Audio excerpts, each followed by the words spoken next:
ধ্বংস নিজেরাই করছি। তাই আজকে কয়েকদিন ধরে এয়ারপোর্টের মসজিদে নামাজ বন্ধ হয়ে আছে, আমরা কিচ্ছু করতে পারছি না, কিচ্ছু করতে পারবে না তোমাদের সেই মুরদনা। কেন? তোমরা 79 বছর ধরে পরের বাপকে বাপ বলেছো, আর সেই জায়গায় দাঁড়িয়ে থেকে একটা নবী বংশের বাচ্চা যখন তাদের মধ্যে থেকে বেরিয়ে উঠে দাঁড়িয়ে বলেছে আসো ভাগ দরকার ভাগ, পরের বাপকার বাপ বলবো নিজের একটা তৈরি করে নেবো, তখন সব মুনাফিক কাফের মুসলমানগুলো আমার বিরুদ্ধে লেগেছে। আর আমাকে যারা ভালোবেসেছে তাদেরকে মেরেছে, পিটেছে, কেস দিয়েছে, জেল দিয়েছে, ঘর ভেঙেছে, কি না ক্ষতি করেছে, জ্বালিয়েছে, আবার একদল জ্বালাচ্ছে। আজকে দিনও যারা এসেছে এরাও যদি মনে করে ক্ষমতার জোর দেখিয়ে মসজিদ মাদ্রাসার দ্বীনের বিরোধী করবো আর আব্বাস সিদ্দিকের পক্ষপাতিত্ব পাবো, এর স্বপ্ন দিবা স্বপ্ন হবে। হয়তো বলবেন তোমার পক্ষপাতিত্ব দরকার নেই, আমিও জানি দরকার নেই, কিন্তু মনে রেখে দিও আল্লাহর গজবের শিকার তোমাকেও হতে হবে, তুমিও ধ্বংস হবে ইনশাআল্লাহ। নাই মানি যারা তাদেরই বিজয় আগামী দিন আবার হবে। জোরে বলুন সুবহানাল্লাহ। রসুন দেখেছেন তো? রসুনের মাথাগুলো দেখবেন আলাদা আর পিছনটা সব এক। এদের মাথাগুলো সব বসে আছে আলাদা আলাদা মুখ, এদের পিছন সব এক জায়গায়।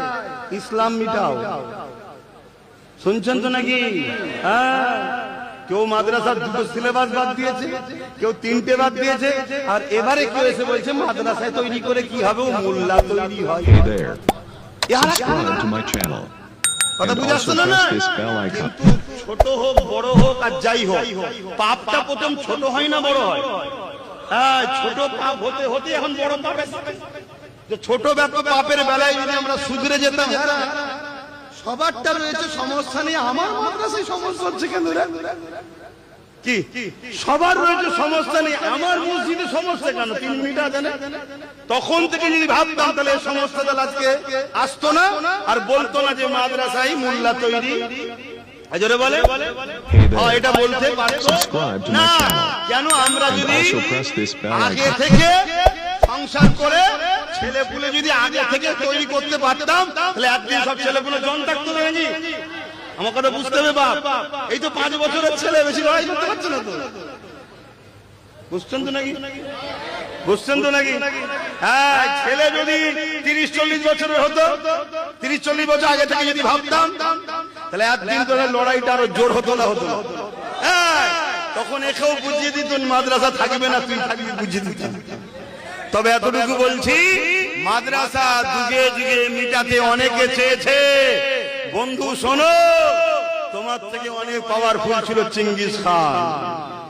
বাগদাদের মাদ্রাসা ভেঙে দিয়েছিল, বাচ্চাদেরকে কতলেআম করেছিল, সব ইতিহাস আমরা জানি রে বাবা। চেঙ্গিস খান মিটে গেছে, মাদ্রাসা আজও আছে। জোরে বলুন সুবহানাল্লাহ। আরো জোরে বলো নারে তাকবীর, নারে তাকবীর। দ্বীন ইসলাম, দ্বীন ইসলাম, কুরআন ও সুন্নাহ, কুরআন ও সুন্নাহ, ভারতবর্ষ। এটা বলা তোমার অ্যালার্জি নেই তো? এটাই যদি অ্যালার্জি হয় জানতে হবে আমার রাসূলুল্লাহ নয়, ও রাসূলের বাইরের মুসলমান, এই দিদি মুসলমান।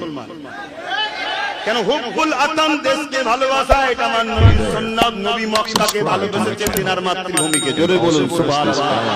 নবী তিনার মাতৃভূমিকে ভালোবেসেছে, আমাদের মাতৃভূমি ভারতবর্ষ। এদেশকে আমরা ভালোবেসেছি, ভালোবাসা দিয়েছি, আগামী ভালোবাসছি, ভালোবাসবো। নসলে আস্তে আস্তে যত আসবে ভালোবেসে যাব। কেন? আমাদেরকে কোন আয়রা গায়রা এসে বসায়নি, আমাদেরকে ভারতে বসিয়েছে। আজও ভারতের সুলতান যিনি, মঈনুদ্দিন আজমিরি বসিয়েছে। জোরে বলুন সুবহানাল্লাহ। আরো জোরে বলুন সুবহানাল্লাহ।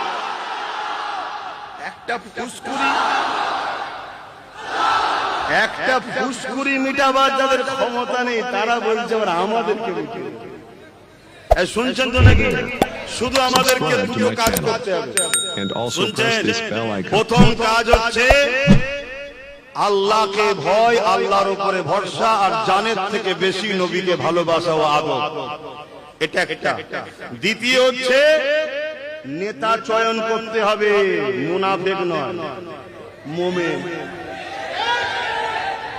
কেন রাসূল বলেছেন, গল্প বলতেছি নি, নবীর মেম্বার, নবীর কথা শোনাচ্ছি, যা বলবো পিছনে শরীয়ত দিচ্ছি। নবী বলেছেন, আমার মাননেওয়ালারা তোমরা কুরাইশের নেতৃত্ব মানবে। জোরে বলুন সুবহানাল্লাহ। এতদিন কুরাইশ বংশের ছেলে নেতৃত্ব দেয়নি, আলাদা কথা। আজ যখন কুরাইশ ঘরের ছেলে বেরিয়ে পড়েছে, নেতৃত্ব দিচ্ছে, সাথ দেওয়া দরকার আছে না? না। আমরা তো যুগ যুগ ধরে কুরাইশদের বংশের নেতৃত্ব মেনে আসছি। দাদা হুজুর তার 5 আওলাদ মানছেন না, ধর্মীয় নেতৃত্ব মানছি। আর একটা নেতৃত্ব এখন আর এক কুরাইশ বংশের ছেলে দিচ্ছে। এখন তার পাশে দাঁড়ানোর দরকার আছে না? না। এখন ভাগ করার প্ল্যান চলছে না। আমার গ্রামে অন্য কাউকে আমি চিনিনি, দাদা হুজুরের আওলাদ, নবী বংশের আওলাদই থাকবে। অনেককে দেখেছি একবার এ থাকবে, তাই তো নাকি? সব জায়গায় যদি আমরা এরকম হয়ে যেতে পারি, তাহলে একদম ঘাড়ে নিঃশ্বাস। শুনছেন তো? একটু ডিসব্যালেন্স হলেই ওর মাথায় আমি। কথা মাথায় বুঝছে না? আর একটু উদাহরণ দেবো। মায়েদের সন্তান হয়, জানেন তো? ব্যথা হয় না? মায়েরা কাঁদে, কষ্ট হয়, ব্যথা হয়, কিন্তু ব্যথাটা আস্তে আস্তে হয়, আস্তে আস্তে হয়, হতে হতে বাড়ে। আর যদি ব্যথা না বেড়ে এক লেভেলে থেকে যায়, সন্তানের ভালো লক্ষণ না খারাপ লক্ষণ? মরে যাবে। কেন? হালকা ব্যথা এক লেভেলে থাকলে ওই রেশনের মাধ্যম দিয়ে প্রসাদ খেয়ে দেবে। দেখলেন না? করতে পারছেন না? ও হালকা ব্যথা ছিল। যখন ফুল ব্যথায় উঠবে, ব্যথাটা হয়তো খুব জোর, কষ্ট হয়তো খুব হচ্ছে, শুনছেন? কষ্ট হয়তো খুব হচ্ছে, কিন্তু ভেতর থেকে একটা আনন্দ আছে না? নাই? কেন? সন্তান আসার সময় এসে গেছে। তা আমাদের হালকা ব্যথা হতে হতে হতে হতে এবারে সব থেকে যে বেশি ব্যথা দেয় সে এসে বসে। এখন ফুল ব্যথা, ফুল ব্যথা, হয়তো কষ্টটা অনেক হবে, কিন্তু ভেতর থেকে বুঝার চেষ্টা করো, ধৈর্য সবর আর একমত যদি হতে পারো, এরপরেই খুশির খবর, সন্তান আসছে, অর্থাৎ এরপরে আমাদের দিন আসছে। যদি বুঝার হয় বুঝে নাও, আর না বুঝার হয়, আমার এর থেকে বেশি বুঝাবার কিছু নাই। তাহলে আমরা হোসাইনি তো থাকি। হোসাইনি মুসলমান কখনো আল্লাহ ছাড়া অন্য কাউকে ভয় করবে না। হোসাইনি মুসলমান কখনো জালিম শাসকের কাছে মাথা বিক্রি করবে না। হোসাইনি মুসলমান কখনো অত্যাচারীকে শক্তিশালী করার জন্য তাকে সাথ দেবে না।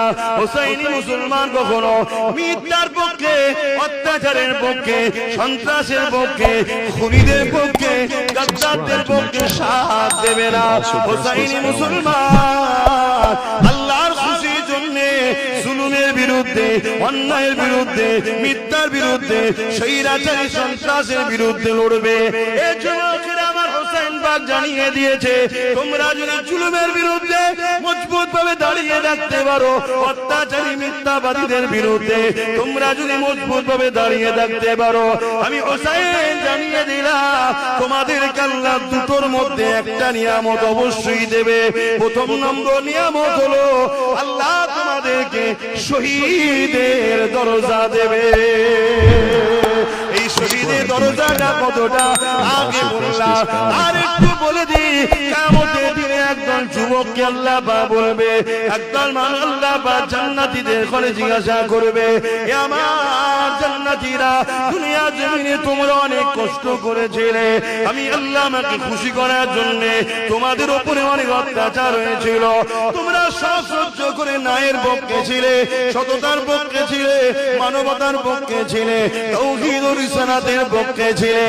আমার বান্দা বান্দীরে, আমি আল্লাহ তোমাদেরকে জান্নাত দিয়ে দিলাম, বলো তোমরা আমার জান্নাত পেয়ে খুশি না বেজার? ওই সময় তারা বলতে লাগবে, আল্লাহ আমরা যা কষ্ট করেছি তার চেয়ে অনেক বেশি পুরস্কার, অনেক বেশি শান্তি, অনেক বেশি নিরাপদের জায়গা আপনি আমাদেরকে জান্নাত দিয়েছে। এই জান্নাত পেয়ে আমরা আপনার উপরে রাজি খুশি হয়ে গেছি। আমার আল্লাহ জিজ্ঞাসা করবে আমার বান্দা বান্দিরে দুনিয়ার জমিনে থাকবে না জান্নাতে থাকবে না আবার দুনিয়াতে যেতে চাও? সবাই বলবে না আল্লাহ আমরা দুনিয়াতে যেতে চাই না, আমরা আপনার